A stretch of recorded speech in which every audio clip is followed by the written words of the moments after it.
Evening. Welcome to the Institute of Politics. I'm David Axelrod, the director of the IOP. Pleased to welcome Secretary Buttigieg back. I will say, if we gave out, you deal with the airlines, if we gave out frequent flyer miles for visits to the IOP, you could travel around the world several times, because we saw you as a mayor, we saw you as a candidate for president. Now you're back as secretary, and we're really grateful to see you again. Before one of our students formally introduces our guests, in a few minutes I'd like to mention a couple of upcoming events we have at the IOP and go over some housekeeping notes. On Saturday, May 7th, the Institute of Politics and the Chicago Humanities Festival will be co-hosting a program on building and maintaining diverse democracies with IOP Executive Director Zinat Rahman, sitting right here, in conversation with Ibu Patel and Yasha Monk at the UIC Doran Forum at 4 p.m., so we invite you to attend that. On Monday, May 9th, Deputy U.S. Attorney General Lisa Monaco, who is, by the way, a graduate of the law school, will join us for a conversation with Chicago law professor Genevieve Lakier to discuss free speech, civil rights, and the role of the Department of Justice in an era of increasing partisan divisions. This will take place at the Ida Noyes third floor theater at 5:30 p.m. And on Tuesday, May 10th, New York Times reporter and Pulitzer Prize winning investigator David Fahrenthold will discuss the impact of modern political and investigative reporting in a conversation moderated by Marianne Ahern of NBC Chicago. That will take place at the Quad Club at 5:30 p.m. And we should point out that that event is in honor of the late David Broder, the great political writer for the Washington Post and the New York Times, and his wife Anne, great benefactors of the Institute of Politics, and also alums of the university. That will take place, I think, at the Quad Club at 5:30. Now the housekeeping rules. After tonight's moderated discussion, we'll open the floor to questions from the audience. Please raise your hand and someone will bring a microphone to you. As usual, we'll give priority to the first questions to our students. As always, let me emphasize that questions are the things that end with question marks. If this is your first time at an IOP event, we especially encourage you to ask a question. A reminder, all are welcome to ask questions. This is in blue, highlighted in blue in the notes that were given to me, so it must be important. And as a housekeeping note, please make sure your phones are silent. We'll now hear formal introductions from Sophie Hare, a third-year student in college majoring in public policy. Sophie currently serves as the Institute of Politics Student Advisory Board, on the Institute of Politics Student Advisory Board, and previously served as a Speaker Series intern. Please join me in welcoming Sophie.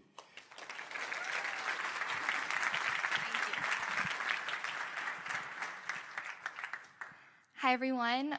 Thank you for joining us for this IOP Speaker Series event, Bridges, Broadband, and Babies, inside Pete Buttigieg's first year in Washington. My name is Sophie Hare. I'm a third year in the college majoring in public policy, and I serve as the Speaker Series chair of the IOP Student Advisory Board. In 2020, I had the honor of campaigning for Secretary Buttigieg's presidential campaign and traveling to Des Moines to witness his stunning victory in the Iowa caucuses. It is my honor tonight to introduce our guests, Secretary Pete Buttigieg, and student moderators Ricky Holder, Connor Lee, and Hannah Dominguez. Secretary Buttigieg serves as the 19th Secretary of Transportation. He's the first openly gay cabinet secretary to be confirmed by the U.S. Senate, the youngest person to ever serve as Secretary of Transportation, and the youngest member of President Biden's cabinet. As the most powerful transportation secretary in U.S. history, Secretary Buttigieg has spent the past year getting his hands dirty to update and modernize America's decrepit infrastructure and push our nation to be more equitable, environmentally resilient, and industrially competitive. Prior to joining the Biden-Harris administration, Secretary Buttigieg served as an officer in the U.S. Navy Reserve and deployed to Afghanistan as a lieutenant. He also served 2 terms as mayor of his hometown of South Bend, Indiana, which earned him the nickname Mayor Pete, and ran an electric campaign in the 2020 Democratic presidential primary. In 2020, he was also slated to be an IOP Pritzker Fellow, but his IOP residence, like all good things in 2020, was stomped on by COVID-19. Last but certainly not least, this past September, he and his husband Chasten adopted fraternal twins, Joseph and Penelope. Ricky Holder is a third year in the college studying public policy and Latin American studies. Originally from San Bernardino, California, Ricky served as an information systems technician in the U.S. Navy from 2011 to 2017. He currently serves as a civic engagement co-chair on the IOP Student Advisory Board. Hannah Dominguez is a third year in the college from Johns Creek, Georgia, studying political science, Portuguese, and Spanish. She's involved in various Model UN organizations and serves on the board of the IOP's LGBTQ+ oriented spectrum cohort. Connor Lee is a second year from Wilmette, Illinois, studying political science and creative writing.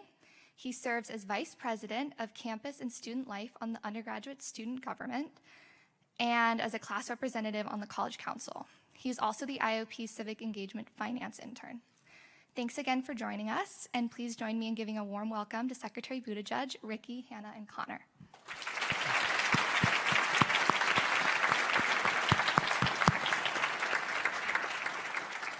So yeah, we just want to thank our good friend Sophie for that fantastic introduction. And we want to thank all of y'all for coming out tonight and joining us in what's sure to be a phenomenal discussion about bridges, broadband, and babies.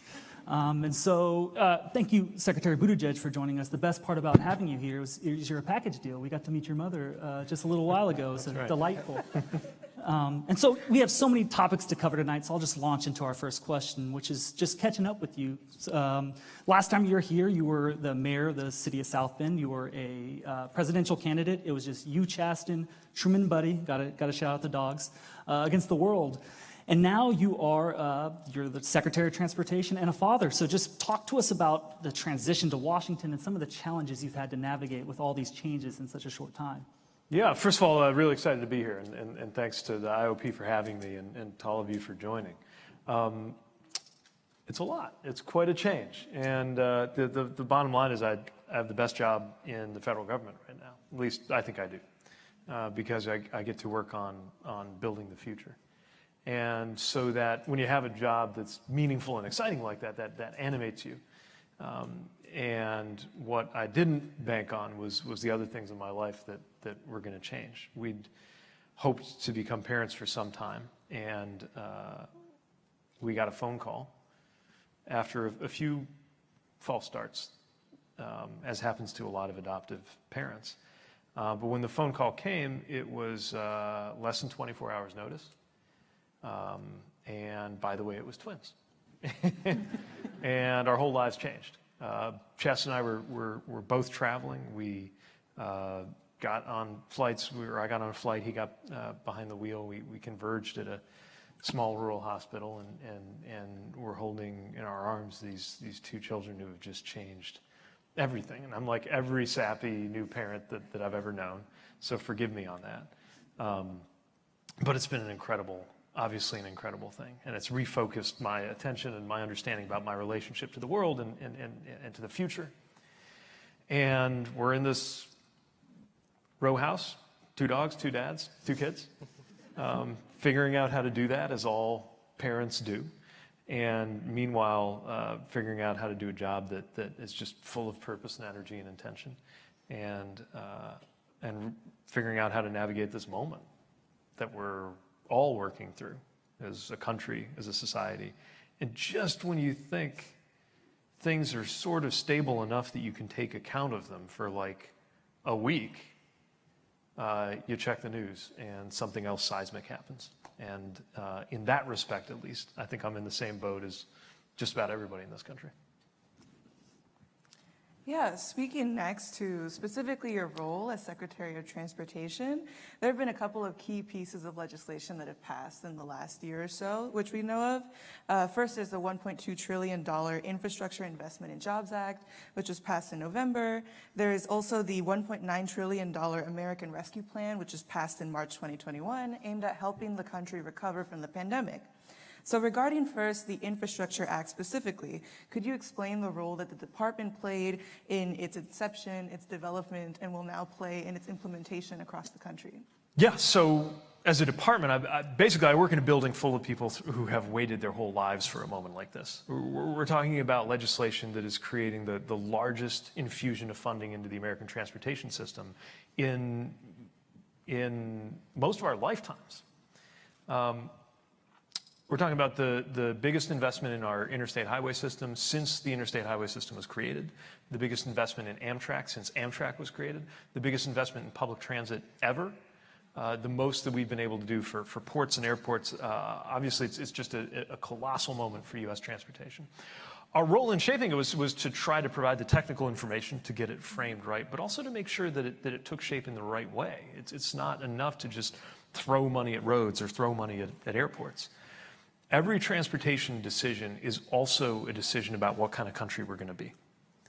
And the choices that we make about how transportation shapes our climate, how it shapes the equity or lack thereof in our society, racially, regionally, socioeconomically, the physical safety of what it's like to move around our communities, that's all partly decided by how this bill was designed.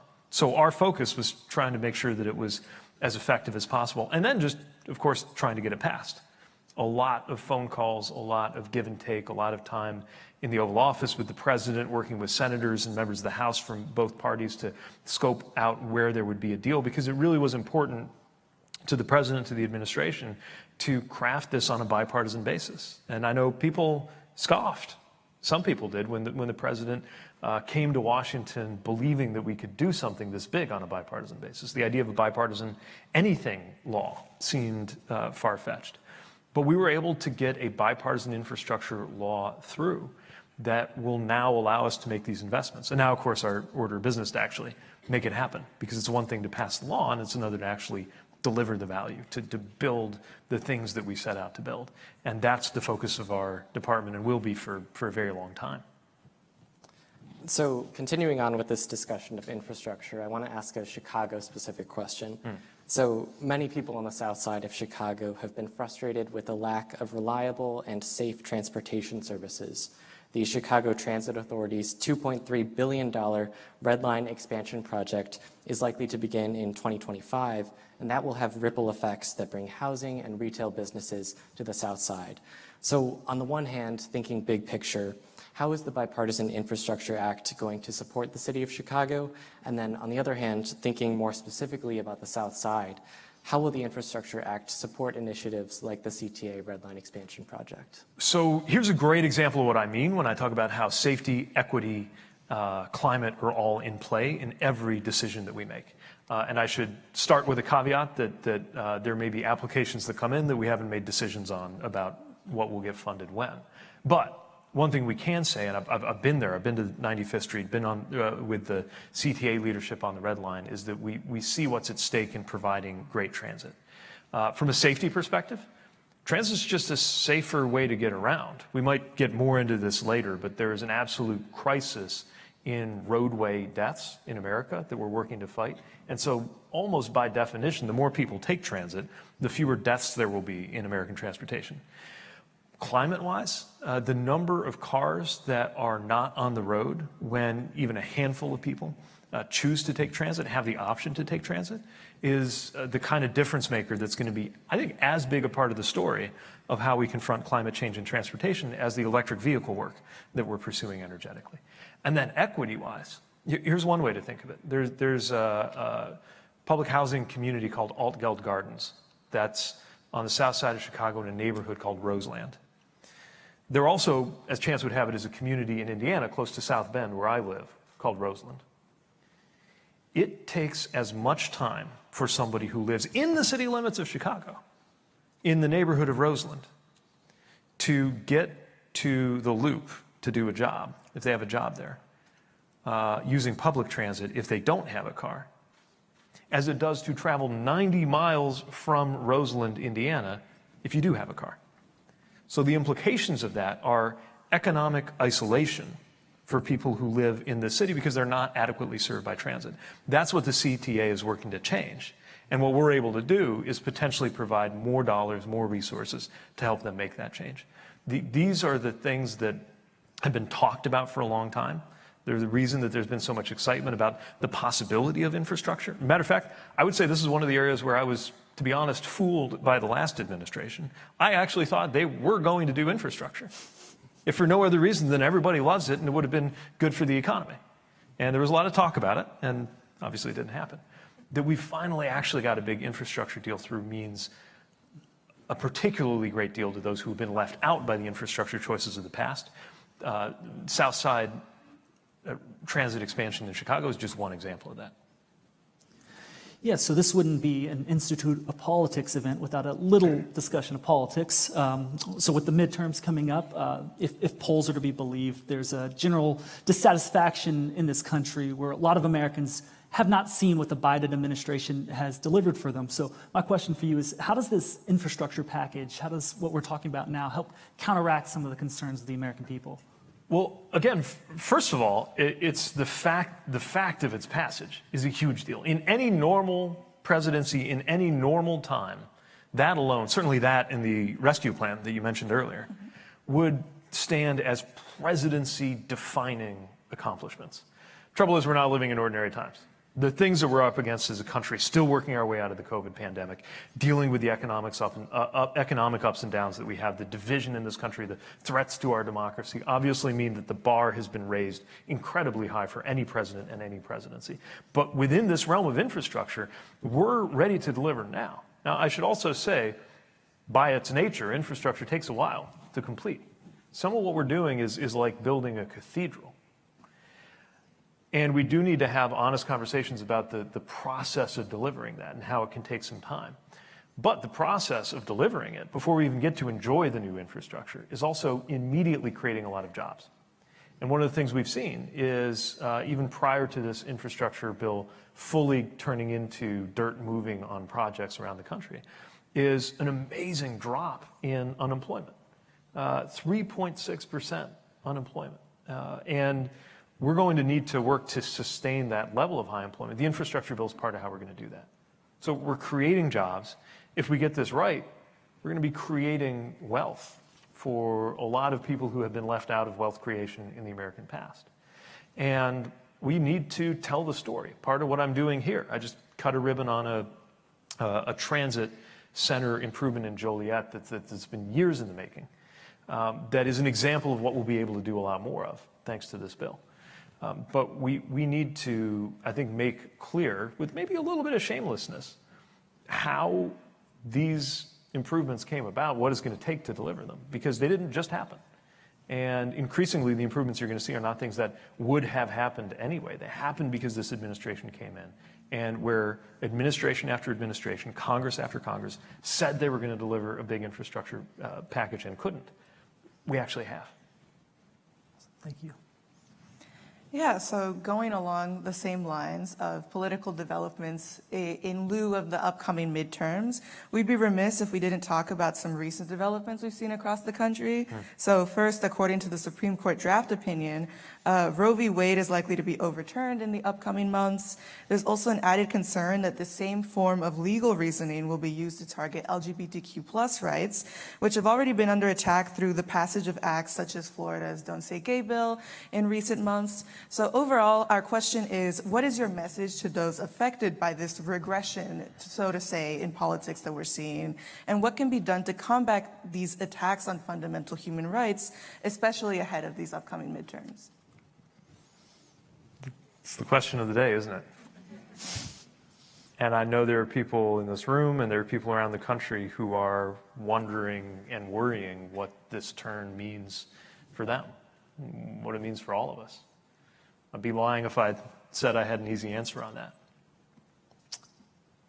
What I know is that for as long as I've been alive, and a lot longer than that, the general path of social and political life in America, and the general path of jurisprudence in this country, has been toward more freedom, more liberty, and more rights. And the question that I think has now been called is, did we just live to see the high watermark of liberty and freedom and rights in this country? The moment that will be remembered as the furthest we got before things started moving the other way? Or will that wave recede and we'll get even further? I think that's the question in front of us.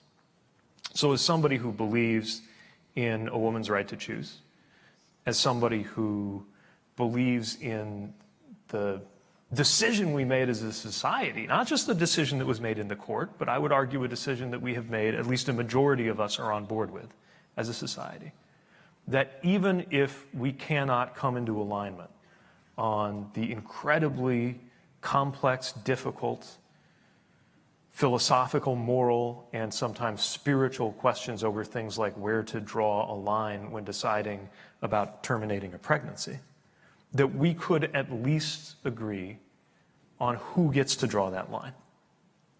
I trust women to draw that line. For the last 50 years, America has trusted women to draw that line, has recognized that as a right. And now it would appear that the court is poised to take that understanding away. And of course, not only is that a source of fear for so many Americans, for so many women, but it raises the question about what other rights are going to be put on the table. I was with the Spectrum folks earlier. We didn't get a chance to really dig into this, but I know how this is hitting the LGBTQ plus community. Especially because unlike some rights that we have had for decades, that if you're an undergraduate age student, you have not known a country that didn't have those rights. Some of the rights that have come to the queer community are quite new. You know, when I became mayor of South Bend, wasn't that long ago. The idea that I could be married, certainly the idea that I could be a confirmed cabinet member from Indiana, talking about my 2 kids that my husband and I are raising, would have been somewhere between unlikely and preposterous. And that possibility was secured by an action of the court. And so we know how fragile that is. And I think we're all feeling, in the face of our political institutions and our supposedly not very political institutions, our judicial institutions, having been shaky for some time, that this is not theoretical. It's been talked about in theoretical terms up until now, but this is not theoretical. This is going to shape what our lives are going to be like, as all political and judicial decisions, of course, do. But sometimes they get kicked around on political TV shows and sometimes in academic environments as if it's theory, and it's not, is it? It's how our lives are going to go. Then you have the agenda that has led to things like the Don't Say Gay bill, which, in my view, is a little narrower, though not less destructive, but a little bit narrower than the 40-year-long conservative political project that is culminating in what we're seeing perhaps about to happen to Roe. And what I mean by that is there's a more superficial political pattern that I think has driven some of the politics of the behavior of people like these people in Florida with the Don't Say Gay bill. And that is, when all you have is a hammer, everything starts to look like a culture war. So you got a political faction that really doesn't have a lot of answers for many of the questions that people are wrestling with. They love talking about gas prices, but they don't have an answer on gas prices. They don't have an answer on inflation. Many of them answered our call for bipartisan infrastructure work with a no. Haven't seen an answer on what to do about the price of prescription drugs. They voted against lowering that. Don't have an answer on what to do about the cost of childcare. Don't have a great answer on taxes. Actually want to raise taxes for the poor. That's a new one. I thought I'd seen it all. Then I saw Senator Scott's proposal to raise taxes for the poor. That's not great territory for them to be debating on. So what do? They find somebody vulnerable and pick on them, which at the moment is largely the trans community. And they find something to talk about which can go between the laughable, like is Donald Duck going to make your kid gay, to the incredibly dark, which is the suggestion that the very presence of someone who is gender nonconforming or trans or gay or lesbian or otherwise different, that the very existence of somebody like that is an adult subject, right? That if my kids in, let's say, a first grade classroom were to mention in passing that over the weekend they had a great time going with their dads to the zoo, that they would have somehow, by saying that, uttered something age inappropriate and get us really fired up about that fight. And it's just politics. It's motivated by just politics. So I guess what I'm saying is we're seeing a lot of overlapping patterns that are all pointing in the direction that the worst tendencies in human politics always have, which is to take rights and freedoms away and to make it harder for vulnerable people in the service of some imagined political gain. And there are two answers to that kind of thing. Two kinds of answers, I would argue. One answer is to argue against it and fight against it, which is what I do, and people who are involved in politics and public life go on television and do. And the other is to see to it that that is in fact not a way to gain power politically. Because, of course, the biggest test of any of these tactics isn't were they well argued, were they convincing? The biggest test of these tactics is, did they work? And I'm going to be careful saying anything more about that because I'm here in my capacity as a federal official, and I'm not here to talk about campaigns. But I will say, just as a matter of policy, and as a matter of the kind of political maneuvering that takes place among officials, certainly in Washington, ultimately, if things that hurt people help you get more power, people will continue to do them. And the rest is up to us.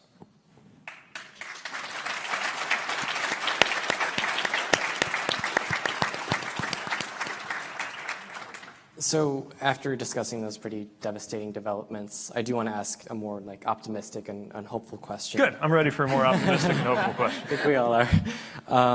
So in 2020, you released your book called Trust. And one of my favorite quotes from that book is when you write, quote, "To love a country as to love a person is to love a flawed and exquisite creation, to see what is best in it, to be angry when it is not what it could be, precisely because you have seen glimmers of its greatness." This quote really struck me because it's very powerful and hopeful and optimistic, despite the fact that we've seen some pretty dark moments in the past few years. We've seen, a rise in violence against Asian Americans. We've seen the Capitol riots. We've seen almost 1 million deaths from COVID. But I'm wondering, what are some moments in which you've seen our country exhibit these glimmers of greatness, specifically during your time as presidential candidate and now as Secretary of Transportation? Oh, that is a great question. So, first of all, our country has this really amazing, elegant quality in the way it was set up, which is its capacity to heal and redesign its own terms. And what I mean by that, among other things, is the capacity for constitutional amendments. We haven't seen any constitutional amendments come along since I've been in presidential politics. But I think we have seen a new level of openness to structural questions, not just policy questions, in our democracy, in our representative republic. And I think that, to me, that is a glimmer of greatness, because America has often been at our greatest when we have reimagined how our government is actually going to deliver for people, instead of just being stuck in the same pattern for 10, 20, 50, 100 years.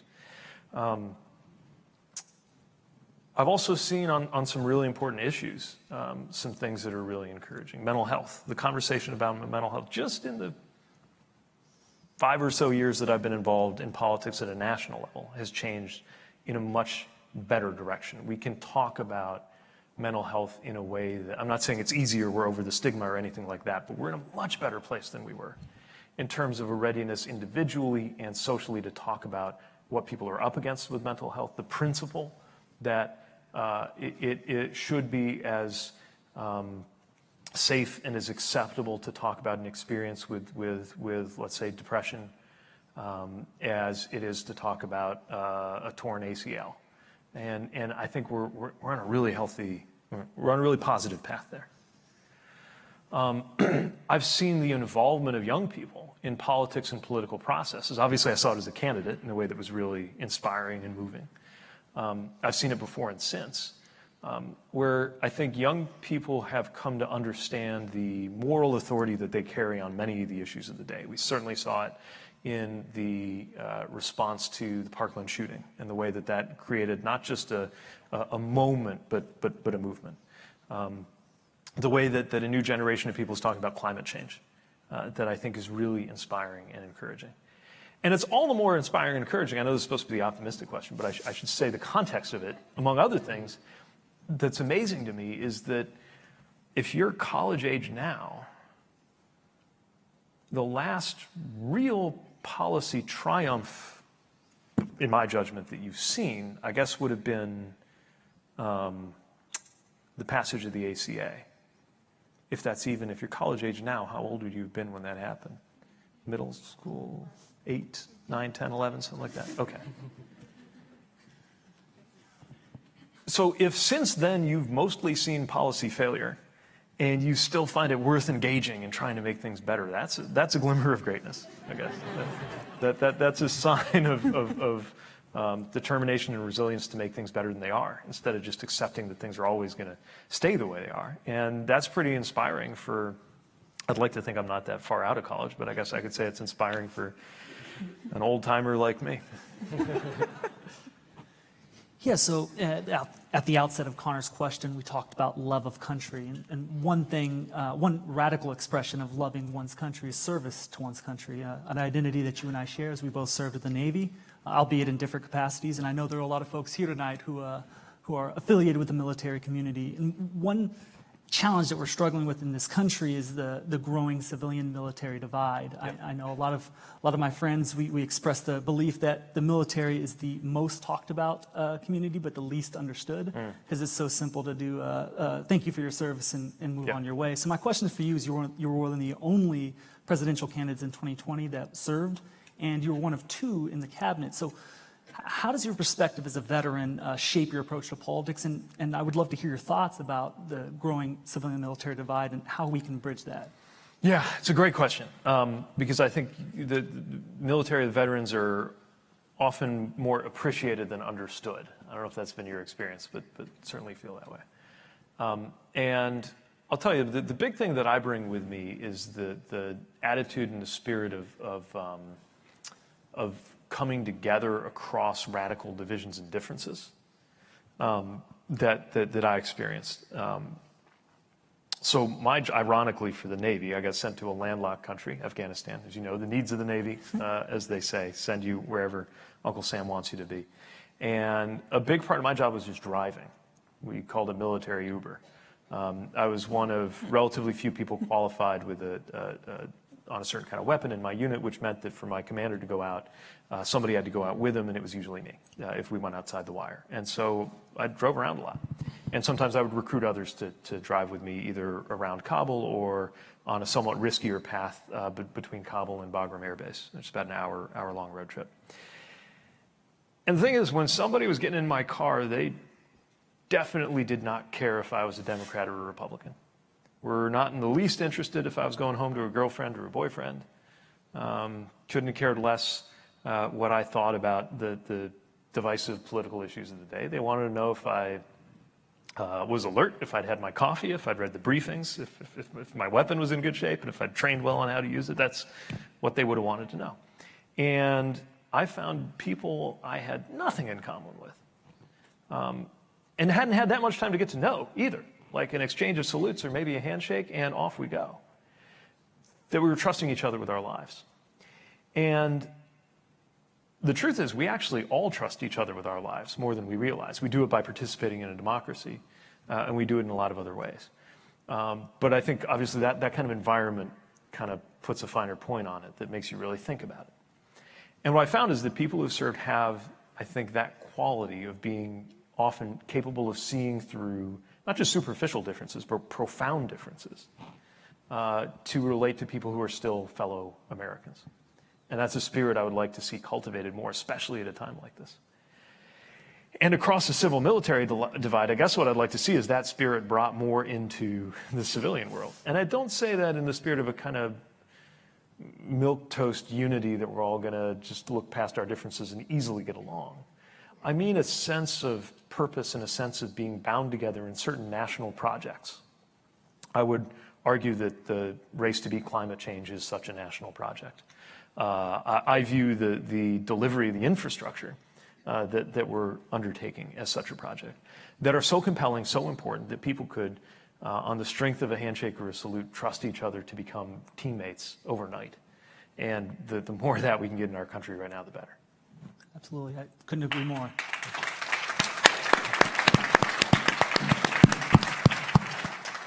So I'm going to transition to a topic that I'm sure is of interest to everybody in attendance, and it's about the future, particularly your future. So what are your future political ambitions? And if you're planning on making news tonight, do you plan on running for president again? So I'll tell you exactly what's in my future. I'm going to Cleveland tomorrow, where we're going to look at workforce development for infrastructure. I don't mean to be flip. Look, I really mean it when I say I think I have the best job in the federal government right now. And as with any job, but especially one where you've been trusted with $500 billion, it's very, very important to do that job well. And that doesn't leave a lot of room for getting caught up in the political chatter. And I know that sounds like it's the correct answer to give, and I suppose it is. But it has the benefit of being true. I mean, we're trying to figure out how to reconfigure and improve every element of the transportation systems of the United States of America. Something that, honestly, at this level, no Secretary of Transportation has ever been given a chance with these kinds of resources to do. And I also know that if I ever find myself applying or running for any other job ever again, which I imagine I will need to because I don't expect to retire in my 40s, then once again, all that's going to matter is did I do a good job. So it's like 110% of my energy that isn't already going to trying to be a good dad, which is the most rewarding and demanding job I've ever had. And I'd be lying if I said I got that one figured out. Well, if you are looking for a change of scenery, I know there's a spot opening up at the IOP. Now that's an enviable job. Absolutely. I know the guy, so I'll put a good word in for you. Yeah. Good to know. If this doesn't work out, that could be a great option. So if you do plan on running for president again, not saying you will, okay. But if you do, you'll have 2 new members on your team, Penelope and Joseph, than the last time that you did. So we'd like to ask, how has being a father affected you personally? How has having children changed your outlook on your current work and your future work? Well, first of all, it's humbling, and I think healthy to be humbled in this way. Because your kids don't care, like, they need to eat, and the diaper needs to be changed.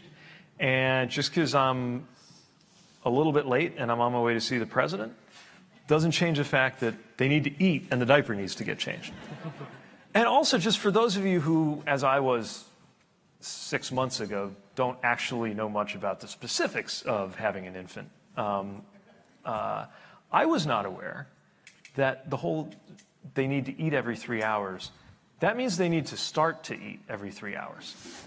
And our kids were a little premature and needed, it could take about an hour and a half even, to eat. You had to kind of help hold them upright. And so anything else that you might need to do, like sleep or work or eat or laundry or wash all the bottles or figure out how to get them Social Security numbers or any of that, that happens in the other hour and a half in between the hour and a half that begins every 3 hours all day and all night, every single day.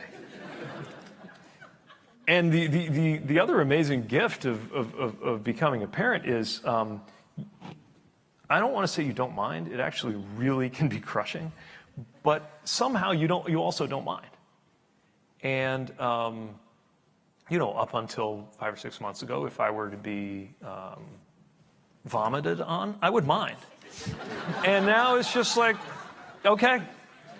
And so it just cuts you down to size, right? And reminds you that your function, by the way, also occasionally the thought crosses your mind that you aren't just taking care of another human being, you are training your replacement, right? And that kind of just puts you in the human chain in a slightly different place and way. And it's the most amazing and beautiful thing. Every little, I'm going to sound like every other parent, and I know that's boring if it's not your kid, but like every little thing. Penelope is attempting to crawl, but she can only go backwards. So you can put a thing in front of her, and you can tell she wants to get toward it, and she knows that getting toward it involves moving knees and elbows, but she just hasn't put it all together, and so she goes backwards, and then she gets really mad, and then she cries, and then I pick her back up and put her back where she's supposed to be. And there's something about just life being reduced to its very basics, which is great, because I didn't know how I was going to do with the baby phase. I mean, I always maybe romanticized parenthood. I knew that it involved, a person being dependent on you. But I always thought of that in terms of, like, advice. And I'm sure we'll get there at some point, but that's not what they're looking for from me right now. It's not even close. And so I wasn't sure how we would do with the baby phase. I knew I'd be good once we got to the point where we could talk about books, but I didn't know how we would do in the just straight up baby, just they need to eat. I mean, every 3 hours. It's incredible. Now it's more like 4.5 hours. So look, it resets your relationship to the universe. It humbles you. It fills you with this kind of joy you didn't know that you had. It fills you with a species of terror that you didn't know that you had. And then to tie it a little bit back to politics and policy, it makes you realize in a different way what's so important. Right? Like by 2050, they're going to be in their 30s. Did I do that right? Yeah. And 20s. We will have either succeeded or failed on something like climate change. And if all goes well, I'll be around for them to ask me either how we succeeded or why we failed. So that's like a different kind of deadline pressure than when all of these things are just kind of abstractly being thrown around. Like my actual kid is going to look into my actual eyes, Lord willing, and say, Dad, tell us about the 2020s. Like, tell us about the early 2020s when you got to the absolute last do or die moments on an issue like climate, and you pulled it off, or the alternative, and that changes everything too. Okay, so this is going to be our last question, and then after this we will turn it to audience questions. So kind of bringing it home here, our very own David Axelrod has said that some people get involved in politics because they want to be something, while other people get involved in politics because they want to do something. There are many students here who are watching today.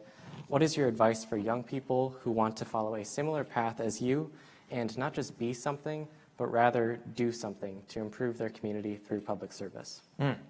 Like many sayings of David Axelrod, that one's full of great wisdom. The first good bit of advice I can give is never to get overly interested in a job or an office, definitely an office, for the purpose of occupying it. Public service jobs are for something. They're there so that you can take the tools that are entrusted to you and use them to do something good. And oddly, I think sometimes that falls out of the conversation, largely because of the gamification of politics and the idea that just the attainment to the office is a prize. But of course, the attainment to the office is just being given that chance to take that office and do something with it. I would add that if you're more focused on what you want to do, you'll be more resilient to the ups and downs of winning and losing things. And you'll have a better sense of what to do, of course, when you do win.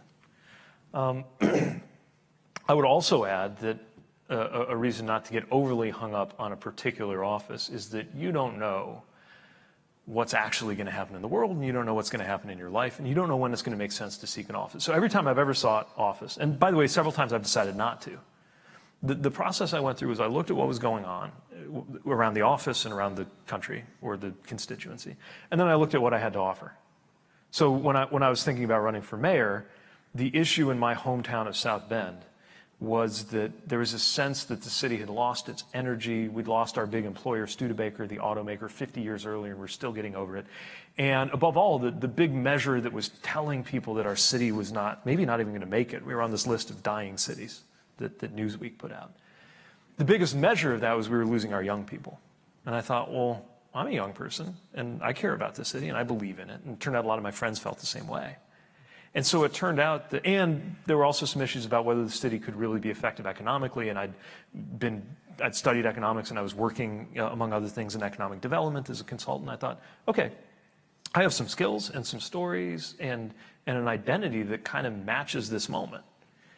And then if you think you see a match, you ask around, and your friends will tell you probably a number of different things. Hopefully, if they're honest, some of them will tell you you're out of your mind, and others will tell you to go for it, and you'll listen to them. But the only way you'll really know is to try it, and then the world will tell you pretty quickly whether you're onto something or not. But I wouldn't have known until the longest-serving mayor in our city's history decided to step away and not seek another term that moment would have arisen. It's not like I left town to go off to college thinking someday if I play my cards right, I can come home and be the mayor. And I definitely didn't think to myself, okay, here's the plan. 2 terms as mayor. We're going to have a good, strong economic turnaround. It's going to be the talk of Northern Indiana. And that's my moment, right to the presidency, right? It's not like that was the game plan. And what happened, of course, was a bunch of things, to me, to my city, to our country, that made it oddly seem like maybe this was the right moment, that my party was struggling to connect with the industrial Midwest, that a younger voice might have been called for, that there's just a lot of things that it seemed like maybe I could theoretically be the answer to. And then the only way to find out was to try. And then we caught on.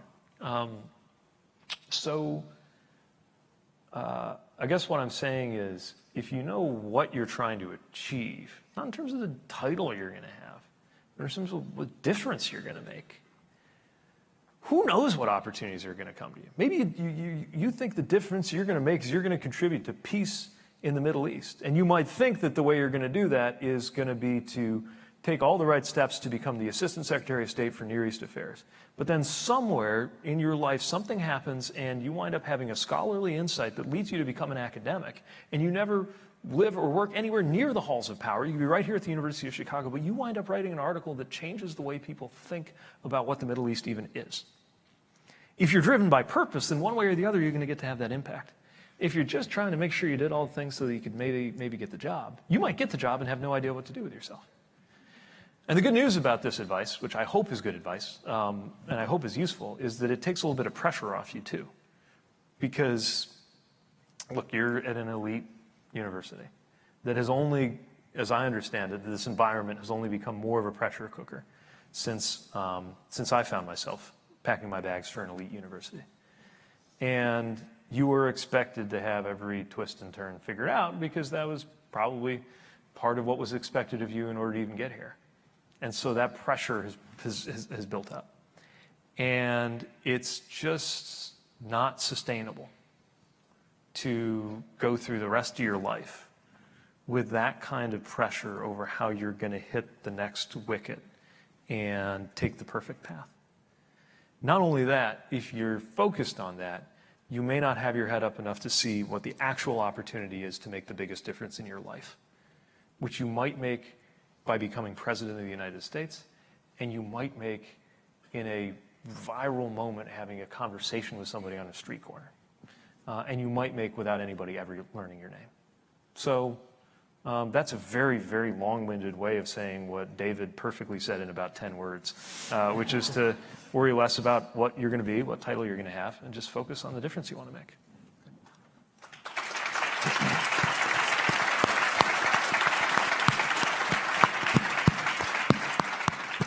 And with that, I think we will turn to audience questions now. So if you have a question, please raise your hand.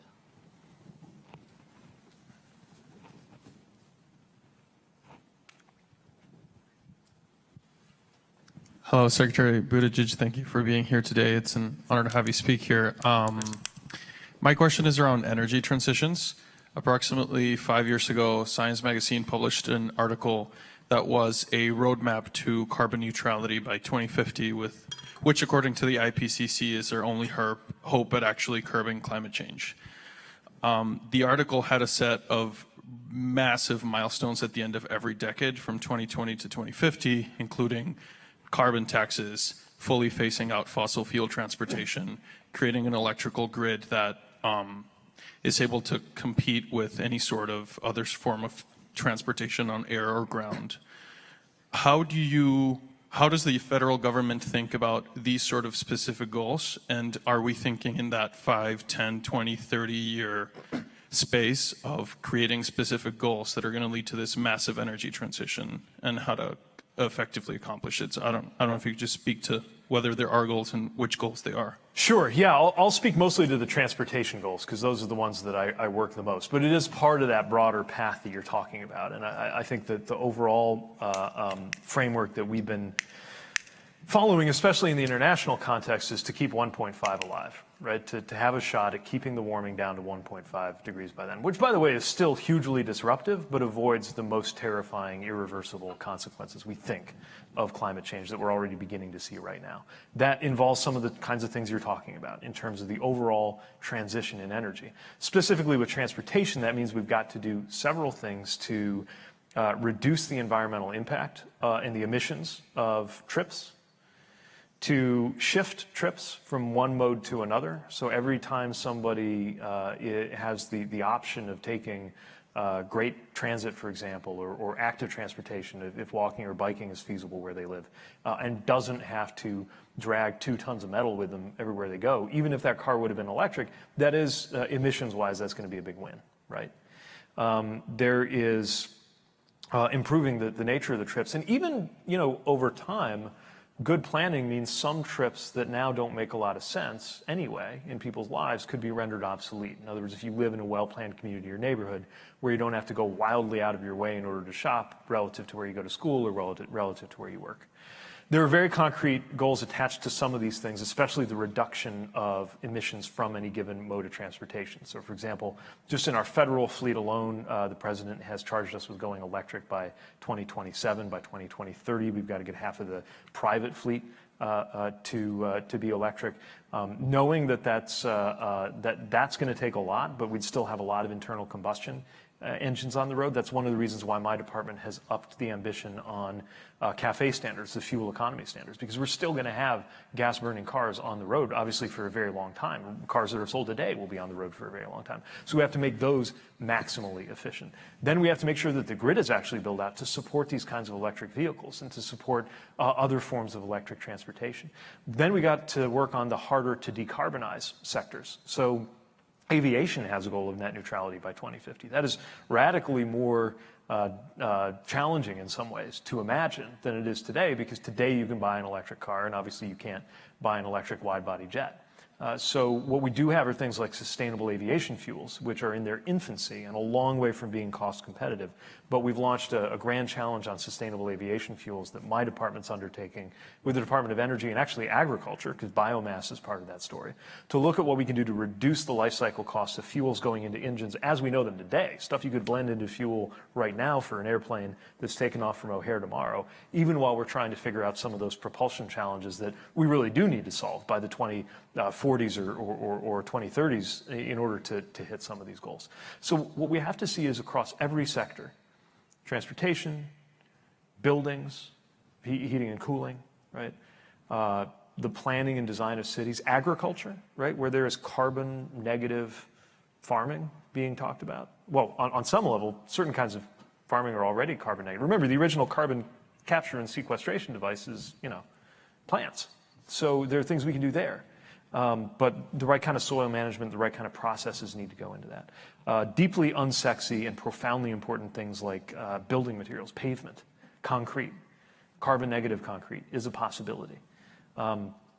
So not all of these things show up on the kind of timeline that you're describing in your question, because some of them depend on market or technical breakthroughs that we can't time. but we know how quickly we have to get through those breakthroughs in order to make it. And that's what some of the nearer term time hacks are. Our CAFE standards go through the model year 2026, and then we'll issue new ones, so that we know what we're supposed to be doing between now and 2026, and not just what we need to have achieved by 2050 when I'm explaining myself to Gus and Penelope. Thanks. Hi, Secretary Buttigieg. Thank you so much for taking the time here today.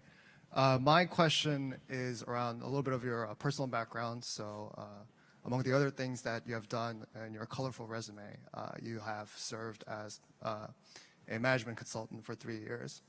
And as someone who is majoring in business economics and also political science, I'm curious to hear what you perceive to be sort of the fundamental differences between business and politics, and what you think is fascinating about either one. Yeah.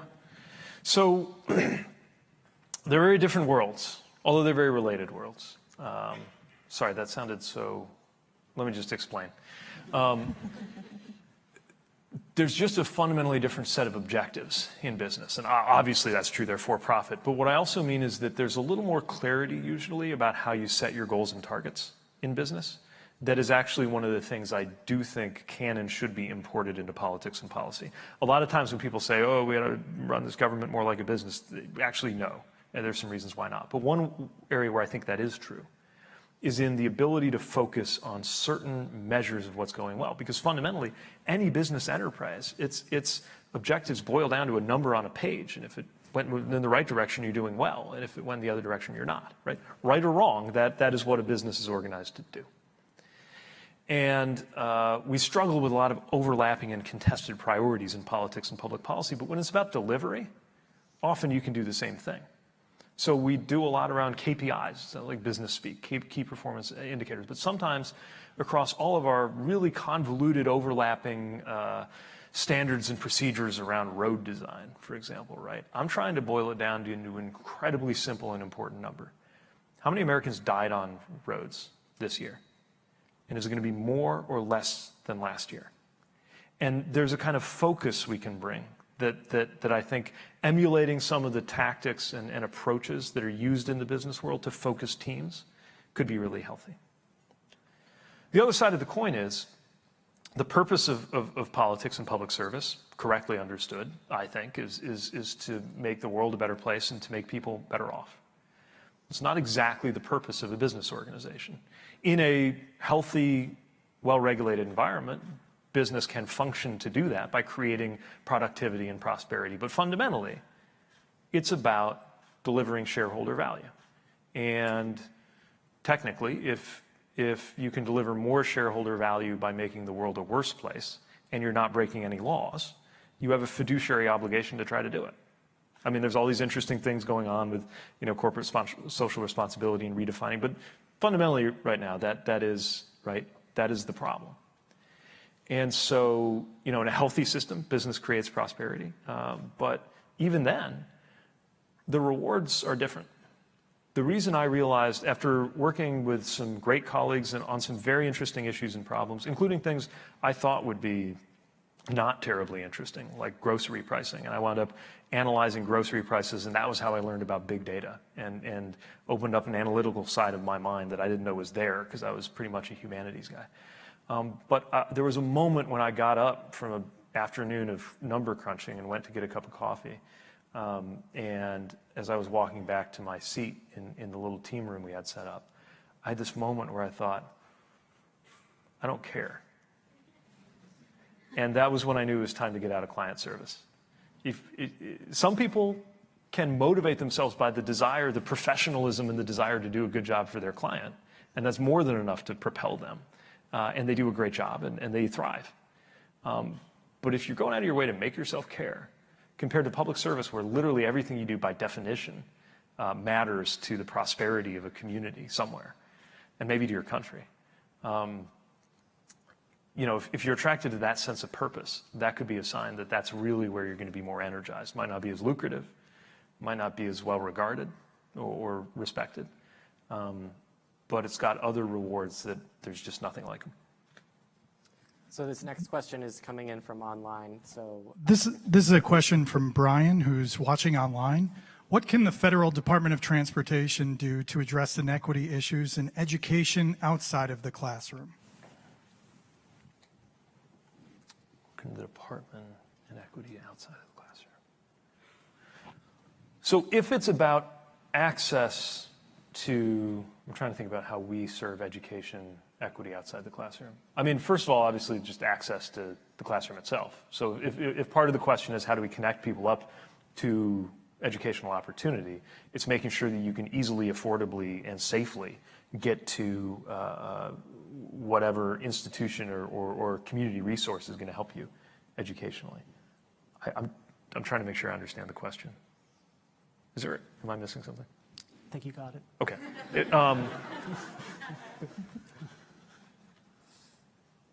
I mean, look, there are also some really interesting angles about how, well, actually, no, let me stay with the first just to put a finer point on it. I was in Baltimore where we're doing an East-West Connector project to help connect transit, and the mayor was there, and it was a bit like the story I was sharing from the Roseland neighborhood of Chicago. He told me it took him more than an hour to get to school using transit. And I couldn't help but reflect on the fact that it had taken me less than an hour to get to Baltimore from Washington that day. That does put a huge amount of pressure on your ability to learn. And so that's something else from outside of the classroom that penetrates into your success inside the classroom. Last thing I'll say, and again, I'm not sure if this is where Brian was headed, but it's on my mind a lot. It's why I'm going to educational programs tomorrow in Cleveland. I was at this transit tech center that they have in a high school, basically in Brooklyn. Well, it is a high school, but the students learn how to work on everything from electric vehicle maintenance to fixing subway cars. And they're going to be 2 out of the 4 years they need into an apprenticeship when they emerge, and there's going to be really good paying jobs waiting for them. So I guess the other thing that I think is relevant to education, or at least to skill building, is that in order to get the job done, just in order to build the stuff we need to build as a country, we can't leave any talent on the table. And there are a lot of students out there who might not even know that a future in construction or transportation is for them. And that could be anywhere from helping to dig out the trenches where we're going to put the fiber for the broadband to engineering PhDs that are going to help us build the next generation of air traffic control. But we need those kinds of skills, and we are investing directly and indirectly in cultivating those kinds of skills. And if we get it right, that actually will have helped raise the educational level of the country to get ready for this national project, which is delivering all the infrastructure. Hi, my name's Abby, and I'm originally from DC. And so when you were talking about the transportation bills that you were working on, I was just wondering how they could help push back or at least diminish some of the effects of gentrification that can happen, like not only in DC, but just across the country as well. And like how, just talking a little bit more about like how it's really specifically addressing that. Yeah, thanks. We think a lot about this, especially because we know there's a danger of making it worse, right? Sometimes when you make transportation more fluid into certain neighborhoods, you have the benefit of connecting them, but also that almost immediately makes them accessible for others who are prepared to pay a higher price. And so much of gentrification is about affordability. But because gentrification is connected to affordability, that also means that if we can increase the affordability of living in a community in general, we can take some pressure off what I would call the combined housing and transportation budget. So policymakers often think of housing as a totally separate category from transportation. We have different departments in the federal government that worry about it, right? But a family doesn't pay the transportation costs of their family 1 month and then the housing costs another month. For a low-income family, you combine housing and transportation, that adds up to about 40% or more of their income. And it's one of the things that will force a lot of families to either live in unaffordable living so that they can have access to work, or to live ridiculously far away from work in order to be able to afford housing. And another heartbreaking thing is when I talk to someone who explains that, and this, I remember one person in particular advocating for commuter rail to where she lived, saying, I'm not the parent that I want to be because of the way my commute works. I just can't be there for my kid. And so I think if we get these things right, and I talk often with my counterpart, Secretary Fudge, in Housing and Urban Development about how we make communities more livable through a thoughtful approach to how both housing and transportation are built.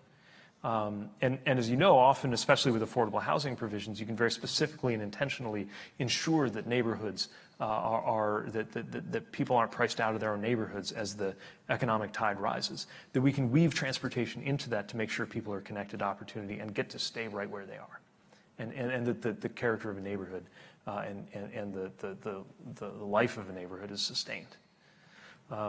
So there's an opportunity as well as a risk here, and it's part of what we mean when we talk about equity in American transportation.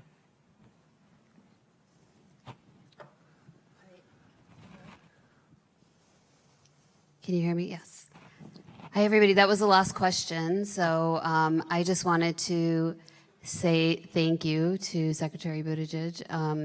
I think, the mission of the IOP is to inspire action, inspire thought, and spark a passion for public service and meaningful dialogue and active engagement in our democracy. And I think that it really resonated today when you said that the determination and resilience that you see all these young people have to make things better, despite maybe, evidence proving that to the contrary. And so for those of you who are students in the audience, I hope you left feeling inspired, and I hope that you'll engage with us, engage with the Institute of Politics, whether it's coming to our speaking events. Our powerful crew here of interviewers are all a powerful demonstration of our student leadership. So please join me in thanking Ricky Holder, Hannah Dominguez, and Connor Lee. You guys did a fantastic job. And I'll ask you in closing just to stay seated for a few minutes while the Secretary exits the room. Thank you all for being here today. Can I just say one other thing? Sorry, just real quick. Just to leave you on a high note, or a note of empowerment. So a lot of attention is being paid to what decisions will be made in my building and cases where applications come in and we're picking and choosing projects. But the truth, and that's a huge part of our responsibility, but the truth is the bulk of the hundreds of billions of dollars that we're funding transportation choices on, that will decide safety, equity, can affect things like gentrification, will definitely affect things like climate, are actually being made at the state or at the local level. And this is really important to understand for young people in particular who, look, you're going to be living with everything we're about to build for the rest of your life. And so it's very important, especially for those who are planning to be here for a long time, that we get this right. Most of those decisions are being made closer to home than you might realize. I was in front of the Senate Commerce Committee yesterday. In order to testify in the Congress federally, you actually have to be invited, right? For better or for worse, I was invited. But in a city council meeting or a planning board meeting, or even a lot of state legislative committee processes, a lot of times you just show up. And so I would just leave you with that understanding that the dollars that are going to come from my building, the buildings where those choices are being made are a little closer to you than you might realize. And I hope if you care about, even if you're not a transportation buff or nerd like me, if you care about the things that are decided by this or affected by this, safety, climate, equity, jobs, the way the future looks, you have more power than you think to shape that. So I just didn't want to leave without saying that. But again, thanks so much for having me. And really enjoyed it.